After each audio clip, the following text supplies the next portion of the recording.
halitta shugabata, duk wani mai daraja yana a ƙasan batula. Fadimayar biyayyen halitta shugabata, duk wani mai daraja yana a ƙasan batula.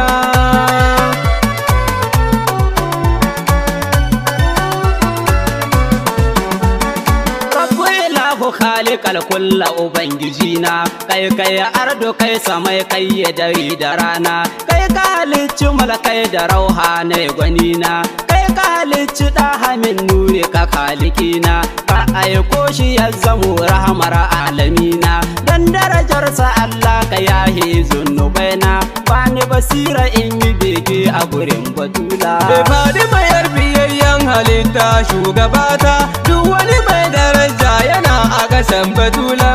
Rahmanu mai malakutu su Jibrila, kai ta salati gun mahaifi a gurin batula, salihi sahabu mabiya a gurin rasula, sa sayyada Aminatu da sayyadina Abdallah, su suka zo da dukkanin hairan babu kila, har ahlul kisa'i ma'abuta bargo Allah, sa shurufa dukka yaya a gurin wasila.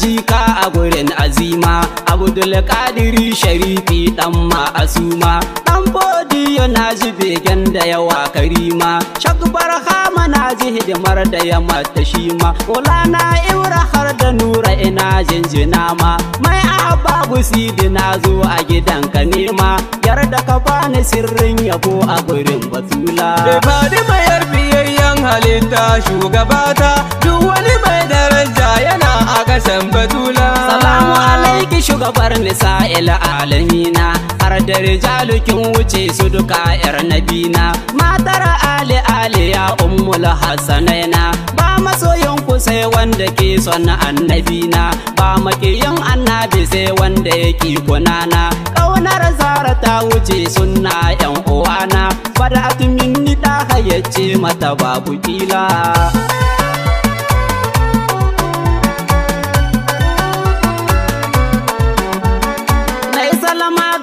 Tsoka a gurin nabiya, hasken ɗahakin wuce Maryama har Asiya, duk wani mai daraja yana a ƙasan zakiya, har malakai suna ƙasan Fadima madaniya, matsayin zara ya wuce a auna yar nabiya, sai ranar kiyama a gane Fadimiya, duk makiyanta ranar arabi shi za shi kwalla. Fadimayar biyayyen halitta shugabata, duk wani mai daraja yana a ƙasan batula. Wallahi azim a zahir ita Fadima ce, amma in ka koma a baɗin annabi ce, waye zai rabi jini da hanta tambaya ce, masu azanci suka ce shiru ma magana ce, shalelar rasuluku ne aka bi a dace, ƙaunar annabi babu Fadima wahala ce, makiyin zara maki ne a gure rasula.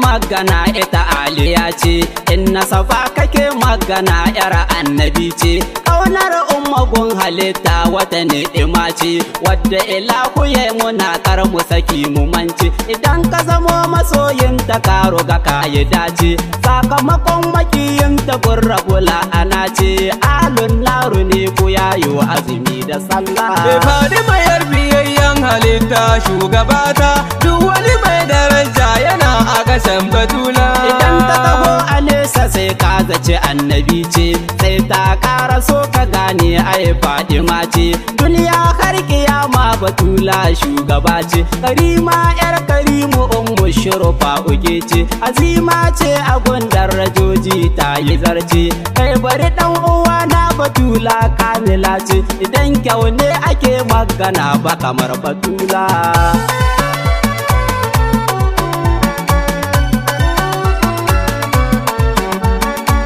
Kina gaida kofar sanin alamus dafa ba, ya malamin sahabbai kamar ka ba za a yi ba, aliyun minni wa ana min ali sai ka duba, annabu ne ya ce ce ba wai ni ne na faɗa ba, sadauki jarumin da ke sa arna uku ba, surukin ɗa Hassan nan kanansa ka je ka duba, a ba Hasane ni tsarkakakku a gurin ta'ala. Fadima yar biyayyen halitta shugabata, duk wani mai daraja yana a kasan batula. Anan ne zani dakata Fadima shugabata, ni kaunar ki ta shigen wasu ɗin zuciyata, ki mini lamuni ki ban sirri in rabauta, yarda na ganki sannan ki karɓa ni hidimata, zuwa a Madina ko da yaushe shi na kafata, yarda ki ce na zo gunki binta na samu gata, almajiri gurin nura ne ga fasan ki zalla.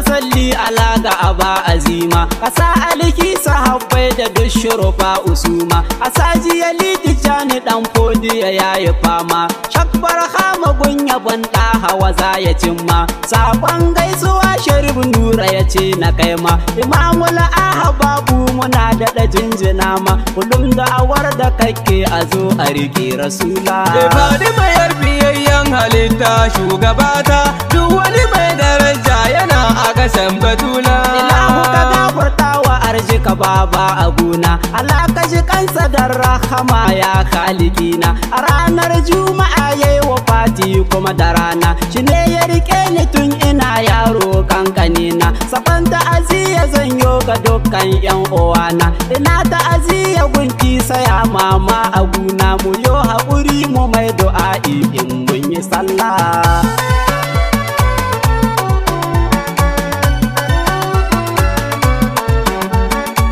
Alhamdulillah kun saurara wannan kasida daga almajirin ku Ibrahim Nagidan sidi, wanda aka sani da Malam Iya almajirin Malam Nura, karkashin kungiyar jama'atu ahbabu Rasulullahi Nijar reshen jihar Tawa. Ai sauraro lafiya, Allah bar mu da